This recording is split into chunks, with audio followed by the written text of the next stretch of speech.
श्री महाकाल मित्रों, इस बार माघ मास की शर्तला एकादशी को बड़ा ही उत्तम संयोग बन रहा है।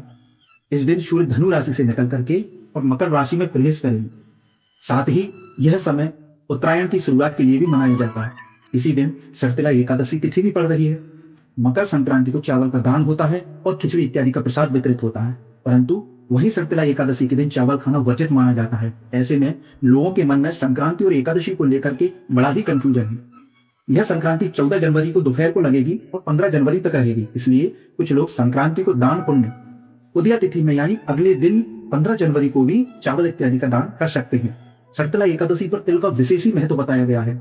जैसा कि अपने नाम के अनुरूप शर्तला यह व्रत तिल से जुड़ा हुआ है। तिल का महत्व तो सर्वव्यापक है और हिंदू धर्म में तिल को बहुत ही पवित्र माना जाता है। विशेषकर पूजा में इसका विशेष महत्व होता है। शास्त्रों में इस दिन तिल के 6 उपयोग बताए गए हैं जिनसे एकादशी व्रत का पूर्ण फल प्राप्त होता है।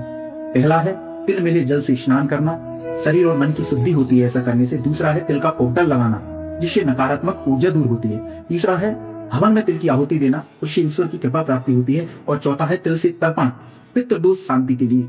पांचवा तिल से बना भोजन ग्रहण करना है, इसे प्रसाद रूप में खाना शुभ माना जाता है। और छठवा है तिल का दान, यह इस व्रत का सबसे महत्वपूर्ण भाग माना जाता है। मान्यता है कि इस दिन तिलों का दान करने से पापों का नाश होता है और भगवान विष्णु की कृपा से स्वर्ग की प्राप्ति होती है, ऐसा शास्त्रों में वर्णन है। तो चलिए जानते हैं कब है एकादशी तिथि और एकादशी का पारण हमको कब करना है। शर्तला एकादशी 13 जनवरी 2026 को दोपहर 3:17 से यह प्रारंभ होगी और इसका समापन होगा 14 जनवरी 2026 साय 5:52 पर। ऐसी स्थिति में व्रत तोड़ने का जो समय है वह है 15 जनवरी सुबह 7:15 से 9:21 के बीच में आप इसका पारण कर सकते हैं। आशा करते हैं आपको यह जानकारी उपयोगी लगी होगी। यदि उपयोगी लगे तो इसको आगे से अधिक शेयर करें और इस चैनल को सब्सक्राइब करें, जिससे कि इसी प्रकार की दिव्य और प्रमाणित वीडियो आपको समय पर प्राप्त हो सके।